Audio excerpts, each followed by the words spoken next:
하나님의 위로와 하나님의 축복이 여러분들 가운데 함께 하시기를 주님의 이름으로 축복합니다. 이 마태복음 15장에도 세 가지 이야기가 기록되어 있습니다. 하나는 제자들이 손을 씻지 않고 음식 먹는 것 때문에 여기 예루살렘에서 온 바리새인들과 서기관들이 비난을 합니다. 이 문제에 대한 논쟁이 계속되고 있고요.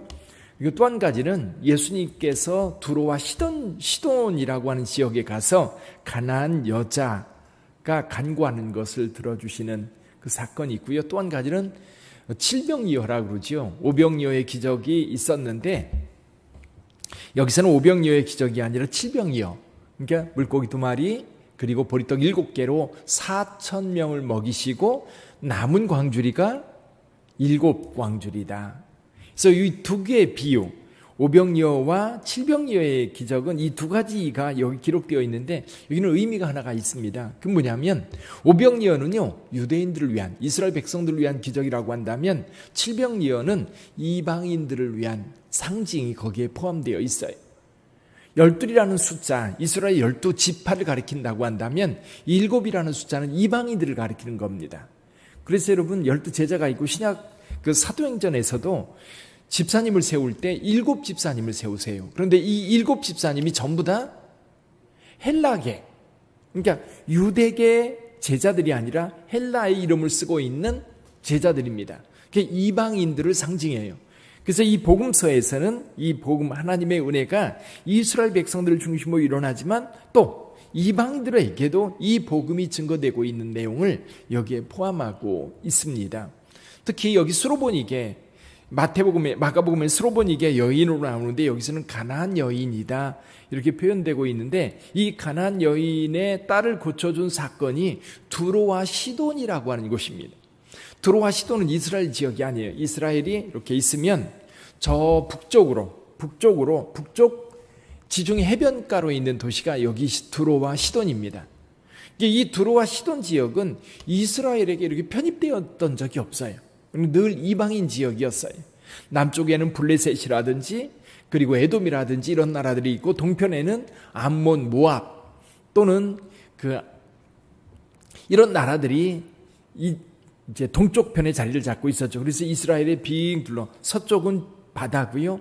빙 둘러 여러 다른 민족들이 자리를 잡고 있었는데 오늘 본문의 말씀에 보면 예수님께서 이 유대 지역을 떠나 이스라엘 땅을 떠나서 두로와 시돈에 가십니다. 아마도 예수님이 많은 것으로 시달렸던 것 같아요. 여기 바리새인들과 서기관들 그리고 세례요한의 죽음 여러 가지 것들이 이제 좀 부담이 돼서 그러셨는지는 모르겠지만 예수님께서 이 두로와 시돈 이방인 지역으로 가십니다. 근데 거기에서 한 여인을 만나요. 여기 보면 가나안 여인이라고 되어 있는데 이스라엘과 가나안, 이스라엘 백성들이 애굽을 떠나서 가나안 땅에 들어올 때 가나안은 정말 타락한 지역이었어요.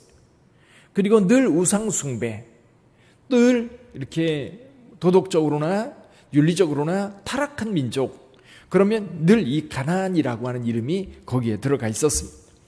그래서 가나안 여자, 그러면 하나님의 구원의 역사 속에 이렇게 배제된 사람들인 거예요. 하나님을 믿는 사람들이 아니라 우상을 숭배하는 사람들이기도 하고요. 근데 이 여인이 예수님을 찾아옵니다. 와서 다윗의 자손이여 나를 불쌍히 여기소서. 아마도 이 여인은 예수님에 대한 소문을 들었을 겁니다. 이 얘기는 뭐냐면 지금 예수님의 소문이 이스라엘 안에만 국한된 게 아니라 이스라엘 나라 주변, 예를 들면 우리나라에 사건이 일어나고 있는데 저 종국, 저 일본 그런 나라에서도 소문을 듣고 있는 거예요. 그래서 이 여인도 딸 때문에 너무너무 고생하고 있는데 예수님이라면 내 딸을 고쳐줄 거라고 하는, 고쳐줄 수 있는 능력이 충분히 있다고 하는, 그래서 예수님께서 이 시돈 지역에 왔다는 소식을 들었을 때에 이 여인이 가장 먼저 달려와서 내 딸, 나를 불쌍히 여겨달라고 간구합니다. 근데 예수님이 반응이 어때요? 보통 예수님의 반응은 그런 사람들을 보면 긍휼히 여기는 마음이 앞섭니다. 무리를 볼 때에도 배고픔을 아셨던 주님, 그리고 몸이 불편한 사람들을 보면 그대로 넘어가지 않으셨어요. 근데 희한하게 여기서는 예수님께서 이 여인을 외면합니다. 첫 번째 거절입니다. 두 번째, 이 여인이 계속해서 요구하니까 제자들이 나섭니다. 제자들이 어떻게 해요? 제자들이 와서 청하여 말하되 23절에 보면 그 여자가 우리 뒤에서 소리를 지르오니 그를 보내소서. 제자들도요, 이 여인이 소리 지르고 계속 뭔가를 말하는 것이 사실은 그 애처롭게 구하는 것도 구하는 것이지만 예수님의 반응이 굉장히 낯설었던 것 같아요. 예수님이 저 소리를 못 들어서 그러시는 건가? 아니면 무슨 이유가 있는 건가? 그래서 제자들이 나서서 이야기합니다. 예수님께서 말씀하시죠. 예수님께 말씀을 드립니다. 여자가 우리 뒤에서 소리 지르오니 어떻게 좀 해주시죠. 그랬더니 지금 제자들에게 말씀합니다. 나는 이스라엘 집에 잃어버린 양 외에는 다른 데 보내심을 받지 아니하였노라. 두 번째 거절입니다. 나는 이스라엘 백성들을 위해서 먼저 사역을 해야지 이방인들에게 사역할 겨를이 없다. 그 얘기입니다. 이 이야기를 여인이 들었을까요? 못 들었을까요? 제가 생각하기에는 들었을 것 같아요. 그렇죠? 다 듣고 있는 겁니다. 두 번째 거절이에요. 근데 이 여인은요, 줄기차게 구합니다. 계속해서 구합니다. 여자가 와서 예수께 절하며 이르되 주여 저를 도우소서. 대답하여 이르시되 자녀의 떡을 취하여 개들에게 던짐이 마땅하지 아니하니라. 세 번째 거절이에요. 더군다나 여기서는요, 이 여인을 뭐 취급하고 있어요? 개 취급하고 있습니다. 자녀의 떡을 취하여 개들에게 던짐이 마땅치 않다. 자, 이렇게 세 번씩 거절당하면 어때요?